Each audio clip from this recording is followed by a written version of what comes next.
அந்த ஆஸ்திரேலியா அட்டாக்ல உலகமே பேசுது. இப்படி செஞ்சவங்க 2 பேர் முஸ்லீம்னா அதை காப்பாத்தி தடுத்தவர் அகமது அல் அகமதுன்ற ஒரு முஸ்லீம் பழக்கடை வியாபாரி தானே. அப்ப முஸ்லீமை பத்தி ஒருத்தன் என்ன சொன்னாலும் அது ஓகே தான் இருக்கு. ஆனா முஸ்லீம் ஒரு விஷயம் சொன்னா அதெல்லாம் பார்க்க மாட்டாரு. வாட்ஸ்அப் யூனிவர்சிட்டியை பரப்புறாரு, தக்கியா பண்றோம். இஸ்லாம் வந்து காஃபிர்களை கொள்ளுங்கள் அப்படின்னு சொல்லியிருக்கா, அது ஆமா சொல்லியிருக்கு. ஆனா இது போருக்காக வந்த வசனங்கள். இப்ப இஸ்லாம் மட்டும்தான் இங்க போரை போதிக்குதா அப்படின்றத பார்த்தா கிடையாது. இங்கிலாந்துல போர்கள் நடந்தது, கிறிஸ்டியானிட்டியும் போர்கள் நடந்தது, நாட்டிலும் போர்கள் பண்ணிருக்கு.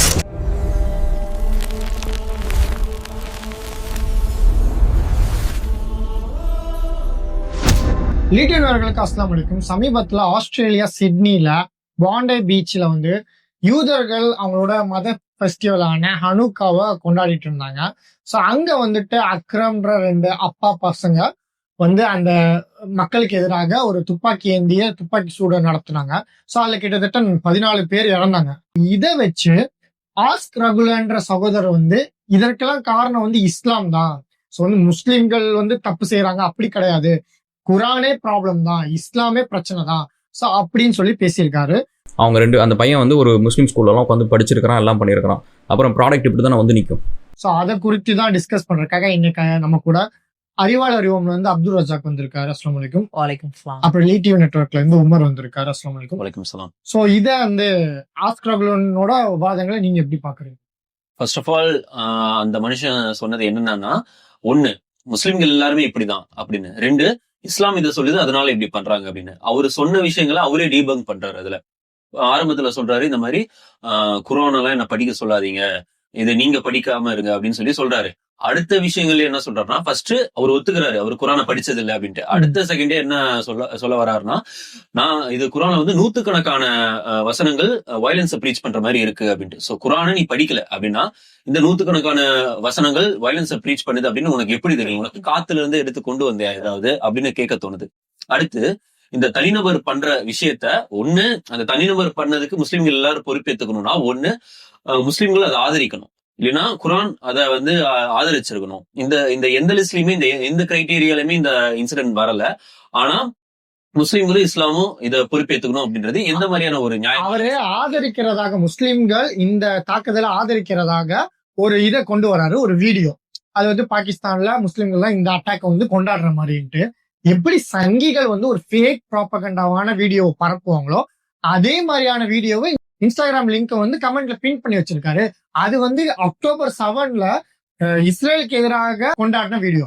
அதை தூக்கி இந்த சிட்னி பாண்டே பீச்ல நடந்த அட்டாக்கு தான் முஸ்லிம்கள் கொண்டாடுறாங்கன்னு பொய்ய பரப்பி இருக்காரு. இல்ல, அப்படி காட்டக்கூடிய எவிடன்ஸ் எல்லாமே பழசு. அது வேற வேற காரணங்களுக்காண்டி நடந்தது. அது என்ன பண்ணுவாங்க, ட்விட்டர்ல இப்படிலாம் ஃபேக்கான வீடியோஸ் வரும். அப்ப முஸ்லீமை பத்தி ஒருத்தன் என்ன சொன்னாலும் அது ஓகே தான் இருக்கு. ஆனா முஸ்லீம் ஒரு விஷயம் சொன்னா அதெல்லாம் பார்க்க மாட்டாரு. வாட்ஸ்அப் யூனிவர்சிட்டியை பரப்புறாரு, தக்கியா பண்றோம். அதாவது அந்த தக்கியா மேட்ருக்கு அடுத்து வரும். இப்ப இதெல்லாம் சொல்லும் போது என்ன பண்ணுவாங்கன்னா, முதல்ல இந்த தக்கியாவை நிறுத்துங்க. யார் ஒரு மனிதருக்கு உண்ணாரோ அவர் அனைத்து மனிதருக்கு உண்ணாது சமமாவார்னு குர்ஆன் வர்ஸை கொண்டு வருவாங்க. அதெல்லாம் சொல்லாதீங்க, அதை ஃபாலோ பண்ணுங்க. இதெல்லாம் தக்கியானா என்னன்னா, குர்ஆன்லயே இருக்கு, நம்ம மதம் இஸ்லாத்தை பரப்புற வரைக்கும், அது உயர்ற வரைக்கும் பொய் பேசிக்கலாம், அது உயர்ந்த பிறகு நம்ம என்னன்னு ரிவீல் பண்ணிக்கலாம், இது குர்ஆன்ல இருக்குன்றாரு. ஸோ ஆஸ்க் ரகுலன் சகோதரருக்கு என்ன சொல்றோம்னா, அவர் வாழ்நாள் ஃபுல்லா டைம் தரோம், அப்படி குர்ஆன்ல ஒரு வசனத்தை எடுத்து காட்டுறோம். அதாவது இஸ்லாத்தை பரப்புறதுக்காக பொய் பேசி இஸ்லாத்துல இல்லாத ஒரு விஷயங்களை சொல்லி பண்ணிக்கலாம் அப்படின்னு. அப்படி ஒண்ணு கிடையாது.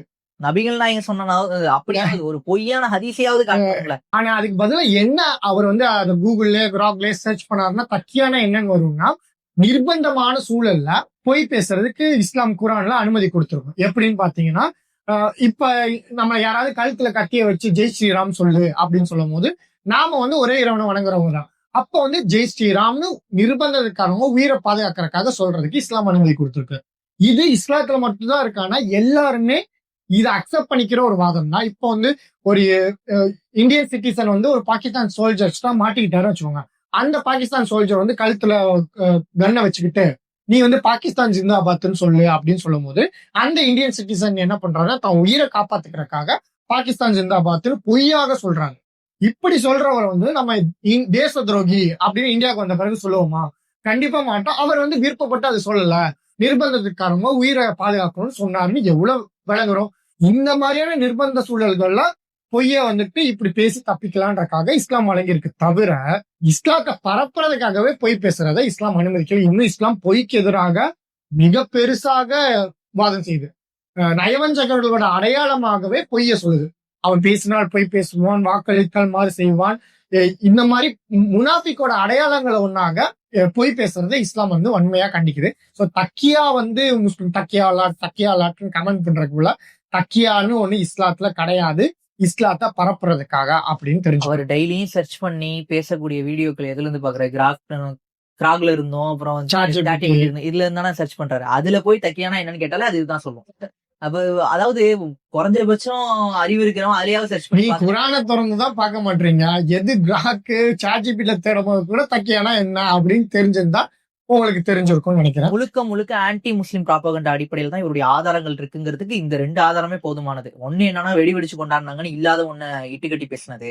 2வது தக்கியா விவகாரங்கள்ல இஸ்லாத்துல சொல்லப்படாத ஒரு கருத்தை இவரா முன் வச்சு இப்படிதான் சொல்றாங்கன்னு சொன்னது. இதுவே போதும் இவர் எவ்வளவு போய் பேசுறாருங்கிறதுக்கு. இன்னும் இந்த பர்டிகுலர் வீடியோ இருக்குல்ல, இதுல ஃபுல்லாவே அந்த ஆஸ்திரேலியா அட்டாக்ல உலகமே பேசுது, இப்படி செஞ்சவங்க 2 பேர் முஸ்லீம்னா அதை காப்பாத்தி தடுத்தவர் அகமது அல் அகமதுன்ற ஒரு முஸ்லீம் பழக்கடை வியாபாரி தானே. இது அவர் குவாட் பண்ணவே இல்லை அந்த ஃபுல் வீடியோலயும். முஸ்லீம்கள்லாம் இப்படிதான், இஸ்லாம்லாம் இப்படிதான், இவங்க பக்கத்துல வாழாதீங்க, தீவிரவாதிங்க அப்படிலாம் பேசிக்கிட்டு, ஆனா காப்பாத்தின முஸ்லிம்களோட பேரை இவர் வந்து ரிஜிஸ்டர் பண்ணல. இன்னும் வந்துட்டு இஸ்லாம் இதான் சொல்லுதுன்னா எதுக்கு அந்த முஸ்லீம் உயிரை கொடுத்து காப்பாற்றணும்? ஆட்டோமேட்டிக்கா செத்துக்கிட்டு இருக்காங்க, சாவற்றும் விட வேண்டியதானே. சோ முஸ்லிம்ஸ் யாருமே இஸ்லாத்தை பின்பற்றவில்லை அப்படின்னு சொல்ல வராருன்னு நான் நினைக்கிறேன். அதாவது இதுல கூத்து என்னன்னா கமெண்ட்லயுமே நான் முஸ்லிம்ஸே இவர்கிட்ட போய் கேக்குறாங்க, ஏங்க 2 பேர் கொன்னாங்கன்னு சொல்றீங்க, ஆனா அங்க போய் காப்பாத்தினவங்களும் முஸ்லிம்கள் தானே, நீங்க சொல்றது எனக்கு தப்பா படுத்தினோட ஐயோ என்னையா பேசுற, 2 பேரும் போய் இத்தனை பேர் கொண்டிருக்கானுங்க, அந்த குரான் சொல்லிதான் போய் செஞ்சிருக்காங்கன்னு இவர் ஒரு கமெண்ட் போடுறாரு. அப்ப என்னன்னா இவரால சகிச்சிக்கவே முடியல, எப்படி முஸ்லிம்களுக்கு நீங்க சப்போர்ட் பண்ணலாங்கிற மாதிரியே இருக்கிற இவர் ஏன் இந்த மனநிலைக்கு வந்திருக்காருங்கிறதுக்கான காரணம் என்னன்னா இவர் ஆஸ்திரேலியன் இமிகிரண்டா இருக்கிறது. ஏன்னா இவர் ஆஸ்திரேலியன் இமிகிரண்ட். அங்க வந்து பொதுவாவே இந்த யூரோப் கண்ட்ரீஸ்ல எல்லாத்துலயுமே இமிகிரண்ட்ஸ்க்கு எதிரான போராட்டங்கள் வந்து வெடிச்சிருக்கு. நியோநாசிகள் இவங்கெல்லாம் என்ன பண்றாங்கன்னா இமிகிரண்ட்ஸ் வந்து எங்களுடைய வேலை வாய்ப்பை பறிச்சுக்கிறாங்க, இவங்க வரதுனால இந்த வீட்டுடைய அந்த விலைவாசிகள் எல்லாம் உயருது, அதனால எங்களால அங்க குடியிருக்க முடியல, அதாவது எங்களுடைய வாழ்க்கையை நெருக்கடியாக்குறாங்க இவங்க வரதுனால, இவங்க வரக்கூடாதுன்னு சொல்லி போராட்டம் பண்றாங்க. அப்படி போராட்டம் பண்ணும்போது என்ன பண்றாங்கன்னா அவங்க பிளேம் பண்ணி 2 பேரை காட்டுறாங்க. ஒண்ணு என்னன்னா இந்தியர்களையும், இன்னொன்னு முஸ்லிம்களையும். இவர் இதை பத்தி பேசும்போது எப்படி தெரியுமா பேசுவாரு, முஸ்லிம்ஸ்னால இந்தியன் முஸ்லிம்ஸ், பாகிஸ்தான் முஸ்லிம், பங்களாதேஷ் முஸ்லிம்ஸ் எல்லாம் ஒண்ணுதான், ஆனா இந்தியர்கள்ங்கிறப்ப நம்ம எப்படி இருப்போம்னு சொல்லிட்டு அப்படியே தனியா பிரிச்சு பேசுறாரு. முதல் விஷயம் இப்படியே முதல்ல இந்தியாவுல பன்முகத்தன்மை கொண்ட எல்லா மக்களும் சேர்ந்து வாழ்றோம், வேற்றுமையில ஒற்றுமையா வாழ்ந்துகிட்டு இருக்கோம், இங்க உள்ள மக்கள் எல்லாருமே அண்ணந்தம்பியா வாழ்ந்துகிட்டு இருக்கோம். அப்ப இவர் வீடியோ மூலியமா இவர் எப்படி ப்ரொஜெக்ட் பண்றாருன்னா முஸ்லிம்ஸையும் இந்துக்களையுமே பிரிச்சே அறிமுகப்படுத்துறாரு. இப்ப எக்ஸாக்டா நீங்க சொன்னதுல பாத்தீங்கன்னா இமிகிரண்ட்ஸ் தான் இவரோட பிரச்சனையே. ஆமா கரெக்டா, ஏன்னா இவர் ஒரு இமிகிரண்ட் அதிகமாக ஆஸ்திரேலியா வரனால அந்த மக்கள் வந்து ஆன்டி இமிகிரேஷன் ப்ரோட்டஸ்ட் நடத்துறாங்க, இங்க வரக்கூடாதுன்னு. சோ அதுக்கு வந்து இவர் பாக்குறாரு, இந்துஸ் வந்தாங்க கொஞ்சம் பிரச்சனை, சீக்ஸ் வந்தாங்க கொஞ்சம் பிரச்சனை, ஆனா முஸ்லிம்ஸ் தான் இவருக்கு ரொம்ப பிரச்சனை தெரியுது. ஏன்னா அவங்க வந்து பாப்புலேஷன்ல அதிகமா குழந்தை பெற்றுக்கிறாங்க, அப்புறம் வந்து அவங்க வந்து இந்த கல்ச்சருக்கு அடாப்ட் ஆகாம அவங்க வந்து இஸ்லாம்னு ஒண்ணு பின்பற்றி திரிகிறாங்க, அது வந்து அவருக்கு பிரச்சனையா தெரியுது. சோ முஸ்லிம் இமிகிரண்ட்ஸ் வந்துட்டு வரதுதான் ஆஸ்திரேலியாவுக்கு பிரச்சனையா. அதாவது ஃபர்ஸ்ட் ஆஃப் ஆல் ஒரு சிம்பிளா ஒரு விஷயத்த சொல்லணும். இந்த இவரோட பேஜ்லயே ரேசிசம், ஜெனோபோபியா, இந்த இஸ்லாமோபோபியா, இந்த எல்லா விஷயங்களையும் பார்க்க முடியுது. அதாவது நீ என்னதான் நீ ஆஸ்திரேலியால உட்காந்துட்டு இந்த இமிகிரன்ஸுக்கு எதிராக நீ இவ்வளவு பேசுற, சரியா, அந்த நியோ நாஜிகளுக்கு ஆதரவா இமிகிரேஷனுக்கு எதிராக இவ்வளவு பேசுற. ரீசெண்டா ஒரு ரேலி நடந்துச்சு, இமிகிரேஷனுக்கு எதிராக வந்து ப்ரொடெஸ்ட் பண்ணாங்க இந்த நியோ நாஜிகள், ஆஸ்திரேலியால இருக்கக்கூடிய நியோ நாஜிகள் பண்ணானுங்க. அந்த இடத்துல ஒரு இந்தியன் போய், ஒரு பஜித் போய் இந்த மாதிரி பேசுறாரு, அவங்களுக்கு சப்போர்ட் பண்ணி தான் பேசுறாரு. இப்போ நம்மளுக்காக பேசுறான்னு சொல்லிட்டு அவன் சப்போர்ட் பண்ணிருக்கணும்ல, அவன் அதெல்லாம் பண்ணல, அவனை பொடனியிலே அடிச்சு வெளியே துரத்துனான். சோ நீ என்னதான் அவனுக்கு சப்போர்ட் பண்ணாலும், அவனுடைய காலை கழுவி குடிச்சாலும் அவனுக்கு நீயும் நானும் ஒண்ணுதான், சரியா. அதாவது ஆஸ்திரேலியா அப்படின்ற ஒரு நாடே என்னன்னா ஒரு பூர்வக்குடி மக்களுடைய கல்லறை தான். அது மேலதான் உட்காந்து இவன் இன்னொருத்தங்களை இமிகிரன்ஸ் சொல்லிட்டு இருக்கான். உலகத்துல எந்த ஒரு இமிகிரன்ஸும் இந்த அளவுக்கு ஒரு அழிவு வேலைகளை பார்த்தது இல்ல, வெள்ளக்காரங்களை தவிர. அமெரிக்கால மட்டுமே ஒரு 100 மில்லியன் மக்கள் இந்த நேட்டிவ் பாப்புலேஷன் வந்து இறந்திருக்காங்க அப்படின்னு சொல்லி ஒரு ஆய்வறிக்கைகள் வந்து சொல்லுது, சரியா.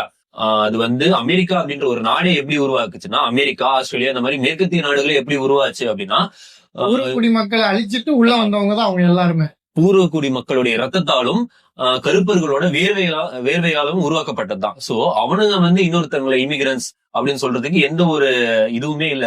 நியாயமா ஆஸ்கரவங்க அந்த கேள்விகளை எழுப்பாம வந்த முஸ்லிம்களை அதிகமா குட்டி போடுறாங்க. இஸ்லாம் ஒன்னும் கன்வர்ஷனால வளரல, குட்டி போட்டு தான் வளர்ந்துச்சுன்றாரு. அதை பத்தி என்ன நினைக்கிறீங்க? முதல்ல வந்து குட்டி போட்டு வளர்ந்துச்சுங்கிற ஆர்குமெண்ட் படி இவர் அதான் சொல்றோம்ல, இவர் வந்து கிராகு, சாட்ஜிபிடி இதெல்லாம் இது பண்ணி பார்ப்பாரு. அவர் பியூ ரிசர்ச் பேப்பரை வந்து நீங்க பாருங்க, பியூ ரிசர்ச் சென்டருடைய ஆய்வு பாருங்க அப்படின்னு சொல்லி பேசுவாரு. ஆமா, அந்த ரிசர்ச் சென்டர் அப்படிதான் சொல்லுது. ஆனா இவர் என்ன சொல்றாரு, கன்வர்சேஷன் அடிப்படையில கிறிஸ்டியன்ஸ் தான் அதிகம் அப்படின்னு சொல்லிட்டு சொன்னாரு. ஆமா, அப்படிதான் அதிகம் தான் அதுவும் சொல்லுது. ஆனா இது கொஞ்சம் விளக்கமா பார்க்கணும். கிறிஸ்டியன்ஸ் அதிகம் தான், அது என்ன விளக்கம் அப்படிங்கறத நம்ம பார்ப்போம். இப்ப முஸ்லிம்ஸ் வந்து 13 லட்சம் பேரு முஸ்லீம்களா மாறிட்டாங்க. அதாவது முஸ்லிம்களா மாறினவங்க 13 லட்சம் பேர். இஸ்லாத்தை விட்டு போனவங்க இருக்காங்களே அவங்க 8,80,000 பேர். ஓகேவா? அப்ப 13 லட்சத்துல இருந்து 8,80,000 கழிச்சிட்டீங்கன்னா ஒரு 4 லட்சம் பேர் முஸ்லிம்ஸா புதுசா வந்திருக்காங்க, புது வரவு. ஓகேவா? அதே நேரத்துல கிறிஸ்டியன்ஸ் இருக்காங்களே, கிறிஸ்டியன்ஸ் வந்து பாத்தீங்க அப்படின்னு சொன்னா 49,60,000 பேர் கிறிஸ்டியன்ஸா வந்திருக்காங்க. கிறிஸ்டியானிட்டியை விட்டு வெளியே போனவங்க எத்தனை பேர் அப்படின்னு பாத்தீங்கன்னா 1,31,40,000 பேர். புரியுதா இல்லையா? அப்ப இவ்வளவு பேர் வெளியே போயிருக்காங்க. கிட்டத்தட்ட 90 லட்சம் கிறிஸ்டியானிட்டியை விட்டு வெளில போயிட்டாங்க. வெறும் வருகை வந்து கம்மி தான். இவர் என்ன பண்றாரு, கிறிஸ்டியானிட்டி அதிகமா வந்திருக்கிறாங்கிற எண்ணிக்கையில கணக்கு பண்ணீங்கன்னா இங்க 13 லட்சம் தான், அங்க 40 லட்சம். ஆனா வெளியே போன எண்ணிக்கையில வந்து இது 8 லட்சம் தான். முஸ்லிம்ஸ் வந்து வெளியே போனது 8 லட்சம் தான். இங்க இருந்து வெளியே போனவங்க 1 கோடிக்கு மேல. அப்ப கணக்கு பண்ணா இவர் சொல்ற கன்வென்ஷன் தான் இவரே பார்க்கட்டும். அந்த ரிசர்ச் பேப்பர் நம்மளே காட்டுவோம்.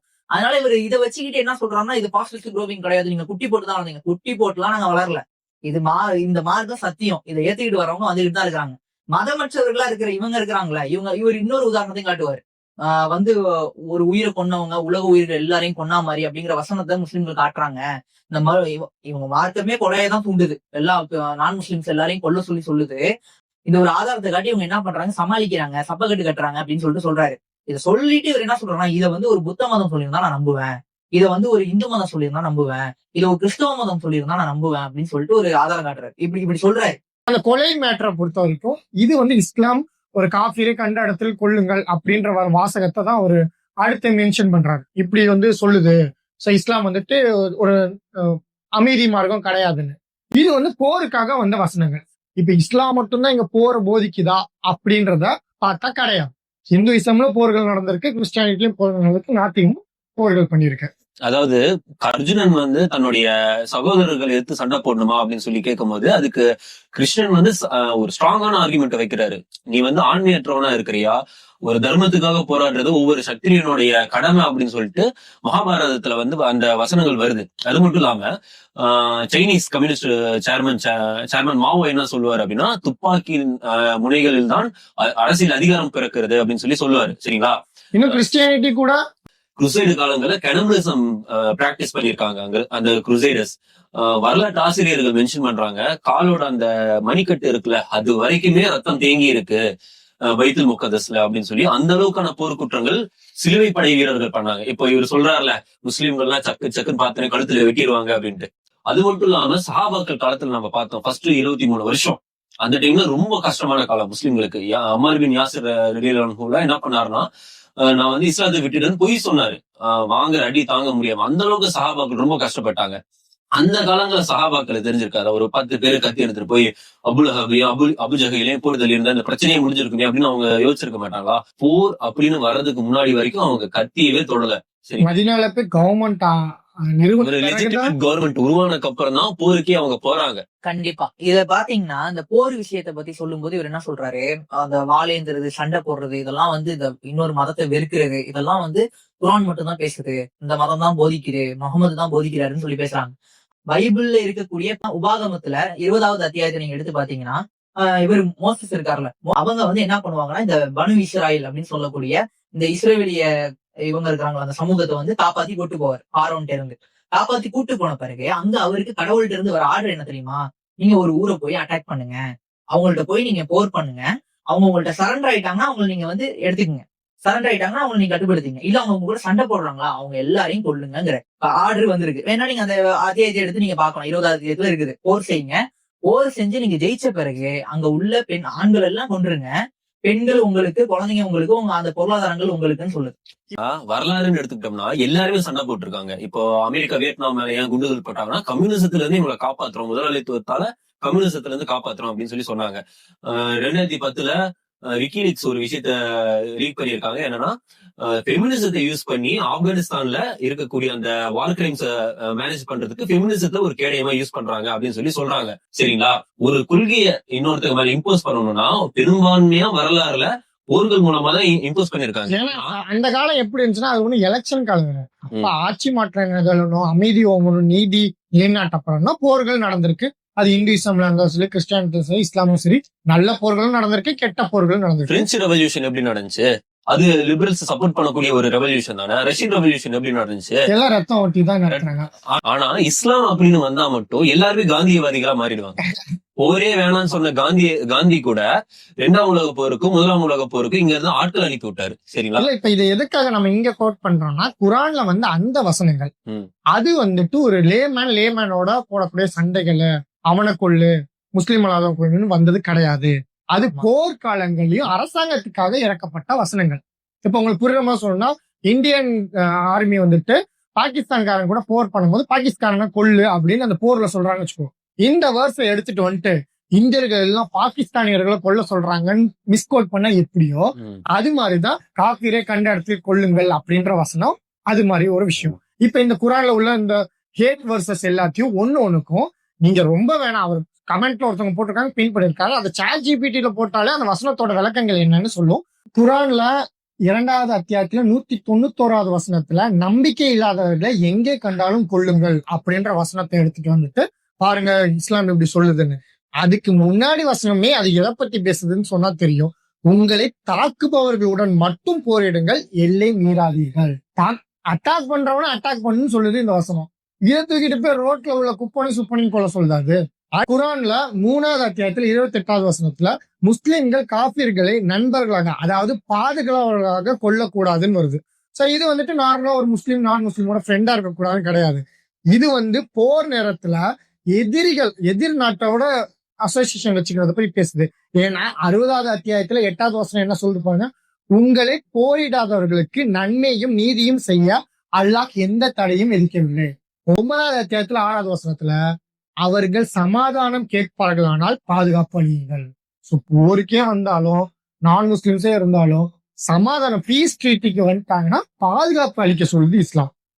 அதாவது இஸ்லாம் வந்து காஃபிர்களை கொள்ளுங்கள் அப்படின்னு சொல்லியிருக்கா? அது ஆமா சொல்லியிருக்கு. ஆனா குர்ஆன் 60வது சூரா 8வது வசனத்துல என்ன சொல்லியிருக்கு அப்படின்னா, உங்களை வீடுகள்ல இருந்து வெளியேற்றாதவங்களும் உங்களுடைய வழிபாட்டு உரிமைகளை தலையிடாம இருக்கவங்களும் அவங்களுக்கு நீங்க நன்மை செய்யறதுல அல்லாஹ் வந்து நேசிக்கிறான், நன்மை செய்பவர்களே அல்லாஹ் அதிகம் நேசிக்கிறான் அப்படின்னு சொல்லுது. சோ காஃபிர்களை எந்த காஃபிர்கள் கூட சண்டை போடணும் அப்படின்னு ஒரு வழிவகை குர்ஆன் கொடுத்திருக்கு. எந்த காஃபிர்கள் கூட நம்ம நட்பா இருக்கணும் அப்படின்னு ஒரு கைடன்ஸ் குர்ஆன் கொடுத்திருக்கு. வீட்டை விட்டு வெளியே எடுத்து போட்டு சண்டை போடுறவங்க கூட சண்டை போடு, உன்கிட்ட எதுவும் பிரச்சனை பண்ணாதான்னு இது இன்னும் கவர்மெண்ட்டுக்கு சொன்ன ரூல்ஸ். இப்ப குர்ஆன் நான் முஸ்லிம்ஸோட ஹார்டா தான் நடந்துக்கணும், அவங்களுக்கு கொல்லணும், அவங்கள்ட்ட வந்து ஹேட்ரேட்டா தான் இருக்கணும், ஃப்ரெண்ட்ஷிப்பே வச்சுக்க கூடாது, இப்படிதான் பரப்புதுன்னா குர்ஆனோட 2வது அத்தியாயத்துல 256வது வசனம் என்ன சொல்லுது, இந்த மார்க்கத்தில் எந்த கட்டாயமும் இல்லைன்னு. ஒருத்தங்க இஸ்லாத்தை பின்பற்றணும்னா அவங்கள்ட்ட எந்த நிர்பந்தம் இல்ல, விருப்பப்பட்டுதான் இஸ்லாத்தை ஏத்துக்க முடியும், கட்டாயப்படுத்தி ஒருத்தவங்க முஸ்லீமா இருக்க முடியாது. இன்னும் 5வது அத்தியாயத்துல 8வது வசனம் எதிரியுடன் நீதியாக நடந்து கொள்ளுங்கள். கொல்றான்ட்டு என்னப்பா நீதி? உங்களோட பாயிண்ட் ஆஃப் வியூ பார்த்தா ஒருத்தனை கொல்லவே முடியாதுன்னா கொல்ல வேண்டியதானே? அப்படி சொல்லல இஸ்லாம். ஏன்னா எதிரியா இருந்தாலும் நீதியா நடந்துக்கணும்னு சொல்லுது. அடுத்து 22வது அத்தியாயத்துல 40வது வசனத்துல அவங்களோட சர்ச்சையும் டெம்பிள்ஸையும் பாதுகாக்கணும்னு சொல்லுது. அது மட்டும் இல்லாம யூதர்கள் மத்தியில ஏதாவது பிரச்சனை இருந்துச்சுன்னா அவங்க நபிசாசன்ட்ட வந்துட்டு அவங்களோட நீதியை கேட்டு வாங்கிக்குவாங்க. எங்களுக்கு இந்த மாதிரி ப்ராப்ளம் இருக்கு, நீங்க சொல்யூஷன் சொல்லுங்கன்னு. நபிகள் நாயகத்தை அவங்க தூதரா ஏத்துக்கலனாலும் அவர் நீதியானவர், நேர்மையானவர்னு இருந்திருக்காங்க. அது மட்டும் இல்லாம இந்த விஷயங்களையும் நம்ம பார்த்தோம்னா இறை தூதர் ஸல்லல்லாஹு அலைஹி வஸல்லம் அவர்கள் மக்கள் இருந்து மதீனாவுக்கு போறதுக்கு முன்னாடி அந்த காலங்கள்ல எல்லா வகையிலும் அவங்களுக்கு தொல்லைகளை கொடுத்தாங்க. இவனுங்க வந்து இஸ்லாம் வாளால பரப்பப்பட்டதுன்னு ஒரு தற்குறித்தனமான ஆர்குமெண்ட் வைக்கிறான்ல, அவனுக்கே தெரியாது மக்கால முஸ்லிம்கள் இருக்கும்போது இவனுங்க எந்த அளவுக்கு தொல்லைகள் கொடுத்தானுங்க அப்படின்னு. பிலால் ரலியல்லாஹு அன்ஹு வாழ்க்கையை நம்மளால பார்க்க முடியும், அம்மார் பின் யாசிர் ரலியல்லாஹு அன்ஹு வாழ்க்கையை பார்க்க முடியும், சும்மையா ரலியல்லாஹு அன்ஹு எப்படி உயிரை கொடுத்தாங்க அப்படின்னு நம்மளால பார்க்க முடியும். அவ்வளவு தொல்லைகள் கொடுத்து அவங்களுடைய வீடு உடைமைகள் எல்லாத்தையும் பறிச்சு அவங்கள நாடோடிகளா மதீனாக்கு விரட்டி விட்டாங்க. அப்படி விரட்டி விடப்பட்ட முஸ்லிம்களே திரும்ப மக்காவுக்கு வரும்போது அவங்களுக்கு யார் யாரெல்லாம் அநீதி இழைச்சாங்களோ அவங்க அத்தனை பொது மன்னிப்பு கொடுத்து மன்னிச்சு விட்டுட்டாங்க. இது மட்டும் இல்லாம குருசைடு வார பத்தி நம்ம பேசும்போது நம்ம சொன்னோம், இது பைத்துல் முகத்தஸ்ல கணுக்கால் அளவுக்கே ரத்தம் தேங்கி நின்னுச்சு அப்படின்னு வரலாற்று ஆசிரியர்கள் எழுதுறாங்க. அந்த அளவுக்கு ஒரு இனப்படுகொலை பண்ண சிலுவைப்படை வீரர்களுக்கு சலாவுதீன் அய்யூபி ரஹ்மத்துல்லாஹி அத்தனை பொது மன்னிப்பு கொடுத்துட்டாரு. அவங்களுக்கான நிலங்கள், அவங்களுக்கான உடைமைகள் எல்லாம் பாதுகாப்பு கொடுக்குறாங்க. இன்னும் இந்தியா வந்து முஸ்லிம்கள் 800 வருஷம் ஆட்சி செஞ்சாங்க. நான் முஸ்லிம்ஸ் எல்லாருமே கில் பண்ணணும்னா அப்ப இருந்த முஸ்லிம் ஆட்சியாளர்களே டோட்டலா முடிச்சு விட்டுருக்க முடியும். ஏன் பண்ணலன்னு இத்தனை இந்துக்கள் இந்தியால இன்னும் இருக்காங்க, முஸ்லிம்களோட சகஜமா வாழ்றாங்கன்னா அதுலயே தெரிஞ்சுக்கோங்க அது வந்து இஸ்லாம் சொல்லாதது. அதனாலதான் முஸ்லிம்களும் செய்யல. சோ வரலாறு நான் படிக்க மாட்டேன், குர்ஆன் நான் படிக்க மாட்டேன், என்ன படிக்க சொன்னாலும் நான் படிக்க மாட்டேன். முஸ்லிம்கள் என்ன சொல்றாங்கன்னு எனக்கு கவலை இல்லை. சோ இதெல்லாம் தேவையில்ல. ஆனா எவனோ ஒருத்தர் 2 பேர் பண்ணா அதை வச்சு நான் ஒட்டுமொத்த முஸ்லிம்களையும் பிளேம் பண்ணுவேன், காப்பாற்றணும் முஸ்லீம் அதையும் நான் பார்க்க அதையும் ஒமிட் பண்ணிடுவேன். அப்படின்னா இது ஒரு செலக்டிவ் ஹிப்போக்ரசி அப்படின்ற மாதிரி தானே நம்மளால. கண்டிப்பா. ஏன்னா எந்த குர்ஆன் வசனம் வந்து சொல்லுது யார் ஒரு மனிதரை அணியாம கொலை செய்தா ஒட்டுமொத்த மனிதரை கொலை செய்தவர் போன்ற ஆவார்னு, அதே வசனம் சொல்லுது யார் ஒரு மனிதரை வாழ வைத்தாரோ அவர் ஒட்டுமொத்த மனித சமுதாயத்தை வாழ வைத்தவர் போன்ற ஆவார்னு. அந்த மாதிரியான வசனங்கள் தான் அகமது அல் அகமதை தன் உயிரை பணைய வச்சு அந்த கொலைகளை நிப்பாட்டுறதுக்கு தூண்டி இருக்கு. உண்மையிலேயே வந்து உயிரை கொன்னு அது மூலியமா சொர்க்கத்துக்கு போறதுதான் இஸ்லாம் சொல்லக்கூடிய வழியா இருந்தா இன்னைக்கு உலகத்துல எந்த மக்களும் வாழ முடியாது. ஒவ்வொருத்தரும் ஒவ்வொரு நேரமும் ஜோம்பி மாதிரி சுத்திட்டு இருந்திருப்பாங்க, நீங்க சொல்ற காட்டு முன்னாடியா சுத்திட்டு இருந்திருப்பாங்க. ஏன்னா உலகத்துல 2 பில்லியன் முஸ்லிம்கள் இருக்காங்க. ஆமா, அவங்களால அதை பண்ண முடியும். ஆனா ஏன் அதை பண்ணனா அதை இஸ்லாம் சொல்லல. ரெண்டாவது என்னன்னா, உயிரை காப்பாத்துற விஷயங்கள்ல முஸ்லிம்களுடைய கவனம் எந்த அளவுக்கு இருக்கு அப்படின்னு சொன்னா, அவங்கதான் ரத்த தானத்துல இன்னைக்கு வரைக்கும் தமிழ்நாட்டுல நீங்க எடுத்துக்கிட்டீங்கன்னா ஒரு சில இயக்கங்கள், அதுவும் இஸ்லாமிய இயக்கங்கள் தான் நம்பர் 1ல இருக்கு. நம்பர் 2லயே போட்டியில இஸ்லாமிய இயக்கங்கள் தான் நிக்குது. சாவறதுதான் அவங்களுக்கு விருப்பமானதா இருந்தா இயற்கை மரணங்கள் நடக்க விட்டு இருக்கணும். ஒரு ஏற்பட்டா, ஒரு கஜா புயல் ஏற்பட்டா, ஒரு வெள்ளம் ஏற்பட்டுச்சுன்னா அந்த நேரத்துல போய் யாரையும் காப்பாத்தணும்னு போய் வாலண்டியரா போய் நிக்க வேண்டிய அவசியம் இல்லை. முஸ்லிம்கள் சாவட்டுன்னு விட்டுட்டு போயிருக்கலாம்ல. அப்ப உண்மையாவே இஸ்லாம் அது சொல்லுதுங்கிறதுனாலதான் அதை செய்யணும். பிற நலம் நாடுவதுதான் இஸ்லாம் நபிகள் சொல்லி இருக்காங்க. அத்தீனும் அன்னசீஹா, பிற நலம் நாடுவதுதான் இஸ்லாம்னு ரசூலுல்லாஹ் சொல்றாங்க. அப்ப அந்த அடிப்படையில தான் முஸ்லிம்கள் தங்களுடைய வாழ்க்கையை அமைச்சிருக்காங்க. அதான் நம்ம இந்த மேட்டர் என்னன்னா, நாம முஸ்லிம்கள் எல்லாரும் புனிதர்கள், தப்பே செய்யாதவர்கள் அப்படி நம்ம பேசவே வரல. எப்படி இந்துக்கள் தவறு செய்யறாங்களோ, கிறிஸ்தவ தவறு செய்யறாங்களோ, நாத்திகர்கள் தவறு செய்யறாங்களோ, அது மாதிரி முஸ்லிம்களும் தவறு செய்வாங்க. அந்த தப்பு தான். ஆனா அதற்கு இஸ்லாம் தான் காரணம், அந்த குர்ஆன் தான் காரணம்ன்றதான் நம்ம எதிர்க்கிறோம். இஸ்லாம் அதுக்கு காரணம் இல்லை. இஸ்லாம ஒழுங்கா பின்பற்றிருந்தா அவங்க இந்த தப்பு பண்ணிருக்க மாட்டாங்க. அதாவது இல்ல, இவருடைய இன்னொரு வாதம் எடுத்துக்கிட்டீங்கன்னா, இப்ப அந்த 2 பேரும் வந்து டெரர் அட்டாக் பண்ணாங்களே, இத வந்து இவங்கள்ட்ட போய் கேட்டீங்க, முஸ்லிம்கள்ட்ட போய் கேட்டீங்கன்னா வன்மையா கண்டிக்கிறோம்பாங்க. அதெல்லாம் சும்மா அப்படின்னு. வன்மையா கண்டிக்கவும் கூடாதான், கண்டிக்கிறோம்னு சொல்லக்கூடாதான். அப்புறம் என்ன பண்ணாம இருங்கன்ற இவர் என்ன சொல்ல, குர்ஆனை படிக்காதங்கிறாரு. இவர் எதிர்பார்க்கிற ரிசல்ட் என்ன? மாறணும் அப்படின்னு எதிர்பார்க்கறது இல்ல. அவர் எதிர்பார்க்கிற சொல்யூஷன் என்னன்னா, நாம வந்து இந்த ISISக்கு போன் பண்ணி ஹபீபி இப்படிலாம் பண்ணாதீங்க வீடியோல என்ன சொல்றாருன்னா, நீ வந்து என்கிட்ட வந்து இப்படி எல்லாம் பேசாதங்கலாம் சொல்லாத, அவங்கள்ட்ட போய் சொல்லுங்க. ஏன்னா நான் வந்து சாஜிக் தகம் உங்க பக்கத்து வீட்டு பையன் மாதிரியும் போன் அடிச்சு சொல்ற மாதிரியும் லாஜிக்கா பேசணும்ல. இதுல ஆஸ்கிராப்ல அடுத்து என்ன சொல்றாருன்னா, முஸ்லிம்கள்லாம் இது வந்துட்டு உங்களை நாங்க அக்யூசேஷன் பண்ணக்கூடாதுன்னா, அந்த 2 பேரு தீவிரவாத தாக்குதல் பண்ணாங்களா அவங்களோட இறுதி சடங்கை நாங்க இஸ்லாமியர்கள் முறைப்படி பண்ண மாட்டோம் அப்படின்னு ஒருத்தர் சொல்லுங்க அப்படின்னு கேக்குறாரு. முதல் விஷயம், அந்த 2 பேர்கள் செஞ்சதை எந்த முஸ்லிம்களும் ஆதரிக்கல. ஆனா இப்ப இந்த உலகத்துல ஒரு ரூல்ஸ் இருக்கு, இறந்த உடல்களை சேதப்படுத்தக்கூடாது. எவ்வளவு பெரிய கெட்டவனா இருந்தாலும் சரி, அது வந்து ஹியூமன் ரைட்ஸே வச்சிருக்க ஒரு விஷயம். இறந்த உடல்களை சேதப்படுத்தக்கூடாது, சிதைக்க கூடாது. அதை வந்துட்டு இந்த பூமியில எல்லாருக்கும் என்ன பண்ணப்படுமோ அது பண்ணப்படணும்னு. சோ இவரோட ஆர்கியூமெண்ட் படி இவங்க 2 பேரும் கொண்டுட்டாங்க, இவங்க 2 பேரையும் புதைக்காம என்ன வெளியே போட்டு வச்சுக்கணுமா, நாரி போயிடாது. அதுக்கே நீ என்ன இதெல்லாம் பண்ணுவாங்களோ பண்ணதான் செய்வாங்க. அது மட்டும் இல்லாம முஸ்லிம்கள் அது எதிருங்க, இஸ்லாமிய முறை படித்து புதைக்க மாட்டோம், அதுக்கு சடங்கு பண்ண மாட்டோம் சொல்லுவாங்களா ஒருத்தவங்க அப்படின்னு சொல்றாங்க. அதுக்கு ஆல்ரெடி நடந்திருக்கு. அதான் என்ன அப்படின்னு பாத்தீங்கன்னா, பிரிட்டன்ல 2017 லண்டன் பிரிட்ஜ் தாக்குதல் அப்படின்னு ஒண்ணு நடக்குது. அதாவது மான்செஸ்டர் அரைனா குண்டுவெடிப்பு போன்ற தாக்குதல்கள் நடக்கும்போது அங்க இருக்கக்கூடிய 200 இமாம்கள் என்ன ஃபத்வா கொடுக்குறாங்கன்னா, இந்த தீவிரவாதிகளுக்கு இந்த மாதிரி அட்டாக் பண்ணவங்க இறந்தவங்களுக்கு அவங்களுக்கு வந்து நாங்க ஜனாசா தொழுவ மாட்டோம். யாரு குண்டு வச்சவங்களுக்கு, குண்டு வச்சு செத்தவங்களுக்கு கிடையாது. அவங்களுக்கு வைக்க போறதும் கிடையாது. அப்ப என்னன்னா குண்டு வச்சவங்க இருக்காங்களா அந்த தீவிரவாதிகளுக்கு ஜனாசா தொழுக மாட்டோம் அப்படின்னு சொல்லியிருக்காங்க. ஜெனரலைசேஷன் அப்படின்றதுக்கும் இந்த கலெக்டிவ் பனிஷ்மெண்ட்டுக்கும் பெரும்பான்மையா விக்டம் ஆகுறது முஸ்லிம்கள் தான் கண்டிப்பா. காலங்காலமா. அதாவது நம்ம பாத்துக்கிட்டு இருக்கோம், எவனாவது ஒருத்தர் 2 பேர் ஒரு கிரைம் பண்ணுவான், அதுக்கு எல்லா முஸ்லிம்களும் பொறுப்பேற்றுக்கணும் அப்படின்றது காலகாலமா இருக்கக்கூடிய நியதியா இருக்கு. தீவிரவாதி இல்ல, ஆனா தீவிரவாதியெல்லாம் முஸ்லீமா தான் ஆமா. இருக்கு. முதல்ல அந்த டைலாக்கே வந்து தப்பு. இது எல்லா முஸ்லிம்களும் தீவிரவாதி இல்ல, ஆனா தீவிரவாதிகள் எல்லாம் முஸ்லிம்கள் தான் அப்படின்னு. ஏன்னா நீ ஒரு சில விஷயங்கள் தீவிரவாதமாவே அக்செப்ட் பண்ணல. சரியா? இந்த பாண்டி பீச் மெசக்கர் நீ பாக்குற, மாஸ் ஷூட்டிங் நீ பாக்குற, இதே விஷயம் இஸ்ரேல்ல நடந்துச்சு. ஃபுட் எய்டு, இந்த சாப்பாடு வாங்க வரக்கூடிய, இந்த பசியில வாழக்கூடிய இந்த குழந்தைகள், இந்த பெண்கள், அன்னோம்டு சிவிலியன்ஸ் வராங்க, அவங்கள வர வச்சு அந்த இடத்துல துப்பாக்கியில சுட்டு சாவடிக்கிறான், ஆயிரக்கணக்கில் லட்சக்கணக்கில் கொள்றான். சரியா? அந்த விஷயம் எவனுமே பேசல, இது ஒரு டெரரிசமாவே பாக்கல. ஆனா எவனும் ஒருத்தன் பேர் தெரியாதவன், அட்ரஸ் இல்லாதவன் பண்றது ஒரு இந்த 2 பில்லியன் மக்களும் ஏத்துக்கணும் அப்படின்ற மாதிரி சொல்றான். அது இஸ்ரேல் அப்படின்ற ஒரு நாட்டை உலகத்துல இருக்கக்கூடிய எல்லா வலதுசாரி பணிகளும் ஆதரிக்கக்கூடிய ஒரு நாடு. நம்ம நாட்டுல இருக்கக்கூடிய இந்த ரட்டன் டாட்டா, இந்த அதானி, இந்த மாதிரி ஆட்கள் கூட அந்த இடத்துல இன்வெஸ்ட்மெண்ட்ஸ் போடுறானுங்க இஸ்ரேல்ல. சோ இவனுங்களும் அதுக்கான பொறுப்புகள் ஏத்துக்க மாட்டானுங்க. உலகத்துல இருக்க இந்த வலதுசாரி சிந்தனையாளர்களும் ஏத்துக்க மாட்டானுங்க. வலதுசாரி சிந்தனை இல்ல, சிந்திச்சானா அவன் வலதுசாரியே இருக்க மாட்டான், அவனுங்களும் ஏத்துக்க மாட்டானுங்க. ஆனா எவனும் ஒருத்தன் அட்ரஸ் இல்லாதவன் பண்ண அந்த ஒரு கிரைமை நாம எல்லாருமே ஏத்துக்கணும். இப்போ ட்ரம்ப் என்ன பண்றாரு, 2019, 20 அந்த டைம்ல தான் கொரோனா பீக்ல வந்துச்சுன்னு நினைக்கிறேன். சோ உயிரிழப்புகள் அதிகமாகுது. அதுக்கு என்ன ரீசன் சொல்றாருன்னா, இட்ஸ் சைனீஸ் வைரஸ் அப்படின்னு சொல்றாரு. அவருடைய பலவீனத்தை மறைக்கிறதுக்காக இந்த மாதிரி ஏஷியன்ஸ் மேல வெறுப்புகளை கக்குறாரு. அதுக்கப்புறம் ஏஷியன்ஸ் மேல வன்முறைகள் அதிகமாகுது. சரியா? ஒரு வார்த்தை இந்த மாதிரி வன்முறைக்கு காரணமாகும் அப்படின்னா அதுவே ஒரு சைபர் டெரரிசம் தான். இப்ப நீ பண்ணிக்கிட்டு இருக்கல முஸ்லிம்கள் மேல வெறுப்ப கக்கையில ஒரு ஆய்வறிக்கை என்ன சொல்லுதுன்னா, உலகத்திலேயே 80% இஸ்லாமோபியா கருத்துக்கள் அதிகமா பரவுறது இந்தியாவில இருந்து தான் அப்படின்னு. அது வந்து ஃபேக் நியூஸ் தான் பெரும்பான்மையா. சரியா? இப்ப அவர் சொன்னார்ல, அந்த பாண்டி அட்டாக்க முஸ்லீம் எல்லாம் வெடிவெடிச்சு போனாங்க, இந்த மாதிரி சங்கித்தனமான கருத்துக்கள். அதனால அது மட்டும் இல்லாம இந்தியாவில தான் அதிகமான இது முஸ்லிம்களுக்கு எதிரான பிரச்சாரங்கள், இந்த முஸ்லிம்களுக்கு எதிரான தாக்குதல்கள் நடக்குது. சரியா?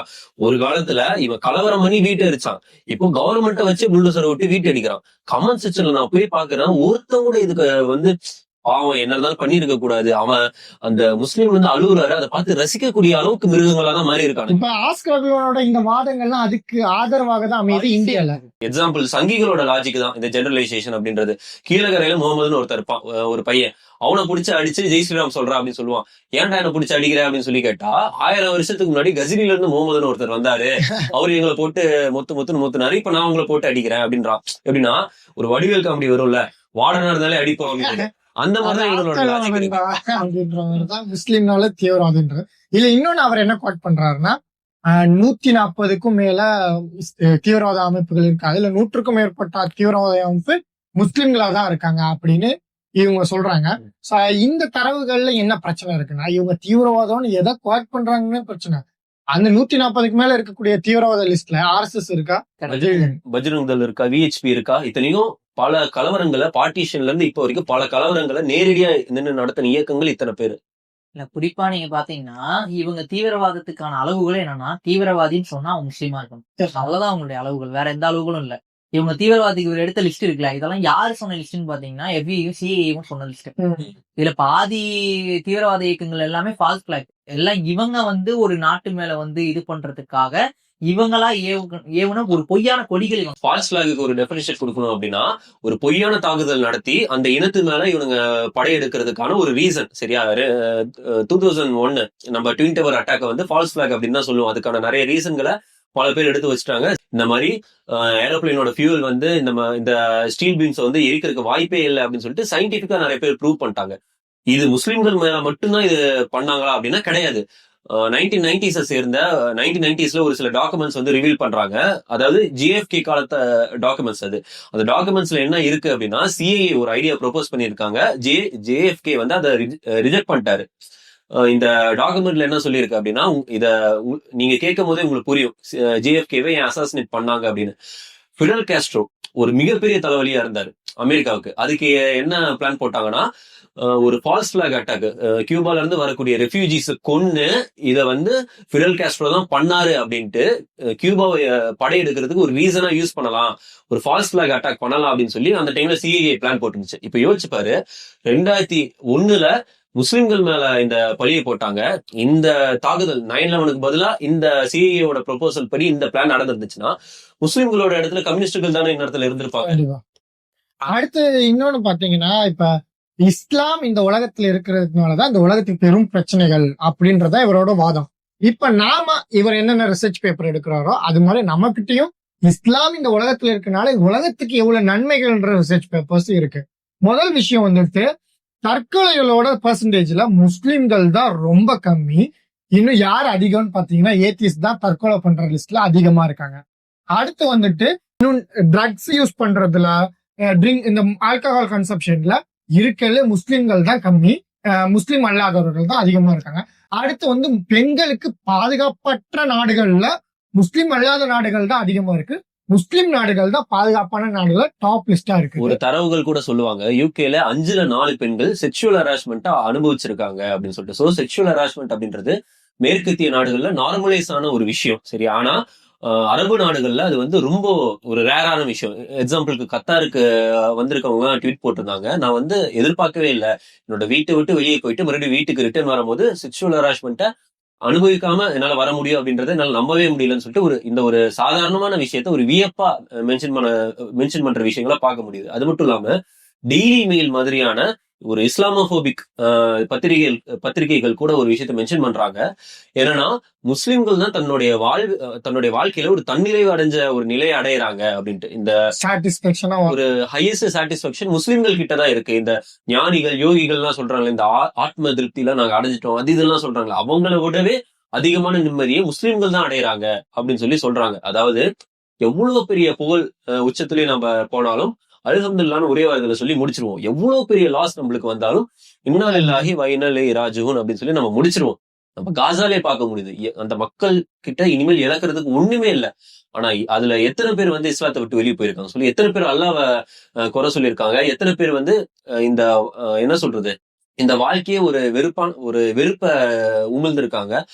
அதை பார்த்து நிறைய பேர் இஸ்லாத்துக்கு உள்ள வந்தாங்க. இங்க நிறைய விஷயம் தரவுகள் மென்ஷன் பண்ணீங்க ரஜாக். அதாவது இஸ்லாத்துக்கு நிறைய பேர் வராங்க அப்படின்ற மாதிரி காசா போருக்கு அப்புறம் அதிகமான பேர் இஸ்லாத்துக்கு வந்து நம்மளால பார்க்க முடியும். அதுவும் இந்த ப்ரோ பாலஸ்தீன் குரூப்ஸ் இருக்காங்களா, அவங்க நிறைய பேர் இஸ்லாத்தை எடுத்துக்கிட்டு போயிருக்காங்க. இதெல்லாம் நடந்திருக்கு. ஏன்னா இந்த உலகத்துக்கு நடந்த தீங்குகளையும் பாத்தீங்கன்னா இந்த HIV பாலியல் நோய்கள் எல்லாம் அதிகமா வந்தவங்க வந்து முஸ்லிம் அல்லாதவர்கள் தான். குறிப்பா மேற்கத்தியர்கள் யார ரொம்ப குளோரிஃபை பண்ணி யார ரொம்ப அப்படியே ஊங்குறாரோ.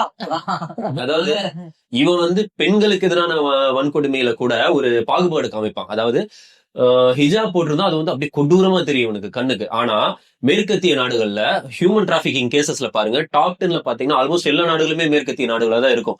அமெரிக்கால ஒரு வருஷத்துக்கு 50,000 கேசஸ் பதிவு பண்றாங்க ஹியூமன் டிராபிகிங் கேசஸ்ல, சரியா?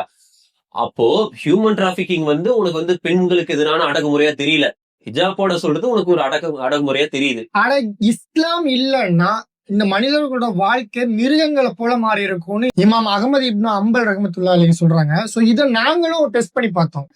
மக்கள்கிட்ட போயிட்டு நோ ஹார்ம் பிரின்சிபல், பிறருக்கு பாதிப்பு இல்லைன்னா எல்லாமே சரிதானே அப்படின்ட்டு.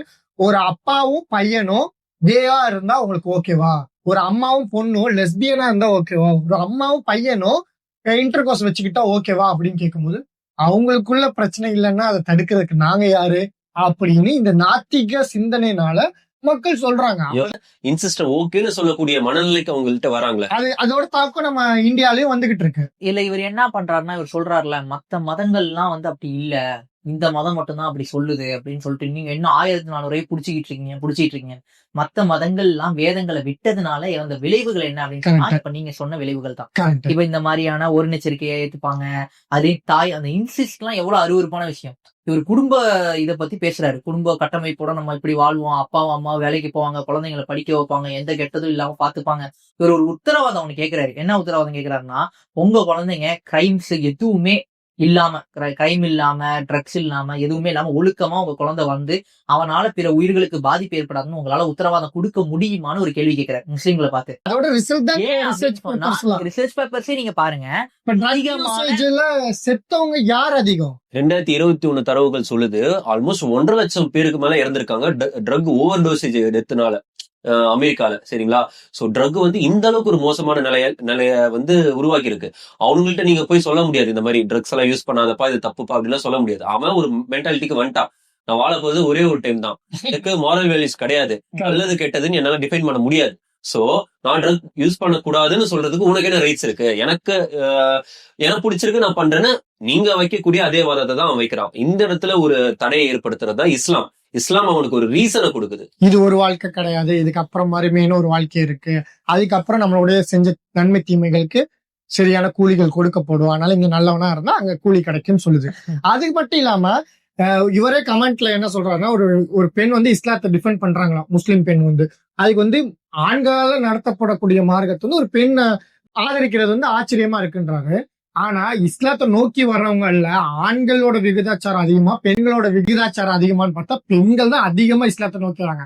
எது இஸ்லாம் பெண் அடிமைத்தனம்னு இவங்க பிரச்சாரம் பண்ணியுமே இஸ்லாத்தை அதிகமா ஏற்றுக்கொள்றவங்க பெண்களா தான் இருக்கிறாங்க. ஆனா ஒரு விஷயத்த நான் பார்க்கும்போது எனக்கு ரொம்ப மனசு கஷ்டமா இருந்துச்சு. என்னன்னா கொல்கத்தால ஒரு டாக்டரை வன்புணர்வு பண்ணி கொல்றாங்க. அது வந்து நாட்டே உழுக்குன ஒரு விஷயம். ஆனா அந்த ஒரு விஷயத்தையே நம்ம மக்கள் எப்படி பார்த்தாங்க அப்படின்னா, ஆபாச வலைதளங்கள்ல அவங்களோட பேர் அதிகமா தேடப்பட்டிருக்கு. சோ மனுஷங்க எந்த அளவுக்கு ஒரு மிருகத்தன்மையா மாறி இருக்காங்க அப்படின்றது நம்மளால பார்க்க முடியல. நீங்க கொல்கத்தா இஷ்யூ இது பண்றீங்க. இப்ப நடந்த பொள்ளாச்சி சம்பவத்துல வீடியோ லீக்ஸ் வந்துச்சுல, அந்த நக்கீரன்ல போட்டு காட்டின வீடியோஸ் எல்லாரும் போய் தப்பான வலைத்தளங்கள்ல போய் பொள்ளாச்சி லீக்ஸ் தான் சர்ச் பண்ணிருக்காங்க. அப்ப என்ன யதார்த்தம் அப்படின்னு பாத்தீங்கன்னா, அந்த மிருகத்தனமான இச்சைகள் வந்து இன்னைக்கு திறந்து விடப்பட்டிருக்கு. இவங்க என்ன பண்ணுவாங்க, இஸ்லாம் வாளால பரப்பப்பட்டுச்சுங்கிற ஒரு திரும்ப அந்த ப்ராபகண்டாவான அந்த பேச்சை வந்து இருப்பாங்க. ஆனா என்ன மேட்டர்னா, இஸ்லாம் யாரையும் கழுத்துல கத்திய வச்சு லா இலாஹ இல்லல்லாஹ் சொல்லு, முஸ்லீமா தான் இனிமேல் நீ வாழணும், அப்படிப்பட்ட இஸ்லாமா எந்த இடத்துலயுமே அது வாளால பரப்பப்படல. இன்னைக்கு வரைக்கும் உலகத்துல எல்லா அரசியல் இதுவுமே வாளால பரப்பப்படுது. எப்படிப்பட்ட வாளால? ஜெனிவா ஒப்பந்தத்தை பத்தி நீங்க பேசுனீங்களா, இந்த ஒப்பந்தம் வந்து வாளால தான் அதை நிலைநாட்டி இருக்காங்க. இப்ப வந்து ஒரு உயிரை நீங்க கொல்லக்கூடாது, என்னென்ன உரிமைகள் மனிதனுக்கு கொடுக்கணும் அப்படிங்கறதெல்லாம் இந்த இதுக்கு எல்லா நாடுகளும் ஒத்து வந்து ஆகணும். ஒத்து வரலாம் என்ன நடக்கும்? எந்த நாடுகள் ஒத்து வரலையோ அந்த நாடுகளுக்கு எதிராக உலக நாடுகள் எல்லாமே பொருளாதார தடை போடும், எந்த விதமான தாக்குதல்கள் தொடுக்கும். அப்ப இந்த மாதிரியான ஒரு மேல்மட்ட இதுல இருந்து ஒரு அதிகாரத்தை தான் இஸ்லாம் சொல்லணும். அப்படிப்பட்ட ரூல்ஸை இஸ்லாம் என்னென்ன சொல்லணும்னா, வட்டியை ஒழிக்கும், விபச்சாரத்தை ஒழிக்கும், கொலைகளை தடுக்கும், அப்புறம் என்ன பண்ணும்னா மதுகளை, அந்த மது விபச்சாரம் இந்த மாதிரியான ஒழிக்கும், அப்ப முதலாளித்துவத்தை ஒழிக்கும். அப்ப இந்த மாதிரி மனிதர்களை நசுக்கக்கூடிய, மனிதர்களுக்கு சுமையா இருக்கக்கூடிய கொள்கைகள், தேவை அநீதிகள் எல்லாம் ஒழிக்கக்கூடிய ஒன்னா, மனிதர்கள் மேல என்ன சொல்றது, சங்கிலிகளா போர்த்தப்பட்டிருக்கக்கூடிய அந்த கொடுமையான விஷயங்கள் எல்லாத்தையுமே அகற்றக்கூடிய ஒரு வேலையை தான் இஸ்லாம் தெரியும். அல்லாஹ் அதான் சொல்றான், அல்லாஹ் தான் குர்ஆன்ல சொல்றான், இறை தூதர் அவர்களை வந்து இந்த மக்களுடைய சுமைகளை குறைக்க வந்தவராகவும் இந்த மக்களுடைய அடிமை சங்கிலியை உடைக்க வந்தவராகவும் இருக்கிறாரு அப்படின்னு சொல்லிதான் குர்ஆன்ல அல்லாஹ் சொல்றான். அப்ப இந்த மார்க்கம் வந்து இந்த விஷயங்கள் தான் நிர்பந்தப்படுத்தும். இதுதான் வாளால பரப்பப்பட்ட இஸ்லாம். நீங்க சொல்ற இந்த மத இஸ்லாம் இருக்குல்ல, நீங்க வந்து முஸ்லீமா மாறிடணும், இப்படிதான் நீ வாழணும் அப்படிங்கிற இஸ்லாம் வந்து அப்படி வந்து வாளால பரப்பப்படல. அப்படி அது வாளால பரப்பப்பட்டிருந்துச்சுன்னா நீங்க பெரும்பான்மை முஸ்லீம்கள் அந்த ஆட்சிகள் அகலும் போது எல்லாருமே மதம் மாறி போயிருப்பாங்களே. இவ்வளவு பெரும்பான்மையான மக்கள் திரும்ப இஸ்லாத்தை ஏத்துக்கிட்டே இருக்குவாங்க. அதை பத்தி தான் நானும் உமர் வந்துட்டு இஸ்லாம் வாளால் பரப்பப்பட்டதான ஒரு பாட்காஸ்டே பேசியிருக்கோம். அதை வந்து மக்கள் பார்க்கலாம். சோ இப்ப இறுதியாக வந்துட்டு சகோதரர் ஆஸ்க் ராகுலனுக்கு நம்ம என்ன சொல்லிக்கிறோம்னா, லிடியூ நெட்வொர்க்கை நீங்க வந்து டிபேட்காக கூப்பிட்டுருந்தீங்க, தாராளமா வரோம். ஆனா ஆன்லைன்லாம் வேலை கேட்காது. நீங்க இந்தியால தமிழ்நாட்டுக்கு வரும்போது எங்க நம்ம நேரடியா வச்சுக்க முடியும், நேரடியா வரும்போது அதை சந்திக்கிறதுக்கான தைரியமும் தெம்பு இருந்தா நேரடியாக பண்ணலாம். அதோட டாபிக் வந்து மனித வாழ்வை நடத்துவதற்கு மிகவும் தகுதியானது நாத்திகமா இஸ்லாமா அப்படின்றத பத்தி தான் நம்ம பேச போறோம். சார் தாராளமாக நீங்க வரலாம். ஏன்னா ஆல்ரெடி நாங்க வந்து சூமி வண்ண காவியங்கள் இதே மாதிரி இஸ்லாத்துக்கு எதிராக பேசும்போது டிபேட்காக அழைச்சிருந்தோம் நேரடியா. அப்ப அவங்க என்ன சொன்னாங்கன்னா, இல்ல முஸ்லீம்லாம் நேரடியா வந்தா கொன்றுவாங்க அப்படின்னு சொல்லி ஒரு ஸ்டீரியோ டைப் பண்ணிட்டு ஓட பார்த்தாரு. அதே மாதிரி நீங்களும் ஓட மாட்டீங்கன்னு நம்புறோம். சோ அதற்கு நீங்க ரெடியா இருந்தீங்கன்னா இன்ஷால்லா டிபேட்டுக்கு வரலாம். ஸோ இந்த வீடியோ பற்றின கருத்துக்களை வந்து கமெண்ட் பாக்ஸ்ல கமெண்ட் பண்ணுங்க. இந்த வீடியோ அதிகமான மக்களுக்கு ஷேர் பண்ணுங்க. இந்த நிகழ்ச்சியில கலந்து கொண்டதுக்கு சகோதரர் அப்துல் ரஜாக்குக்கும் உமருக்கும் நன்றி தெரிவிச்சுக்கிறேன். எல்லாம் உங்களுக்கு அருள் புரிவானாக. மேலும் இது போன்ற பதிவுகளுக்கு லிடியூ நெட்வொர்க் என்கிற நம்ம யூடியூப் சேனலை சப்ஸ்கிரைப் செய்து அருகில் உள்ள பெல் ஐக்கானை பிரஸ் செய்யுங்கள்.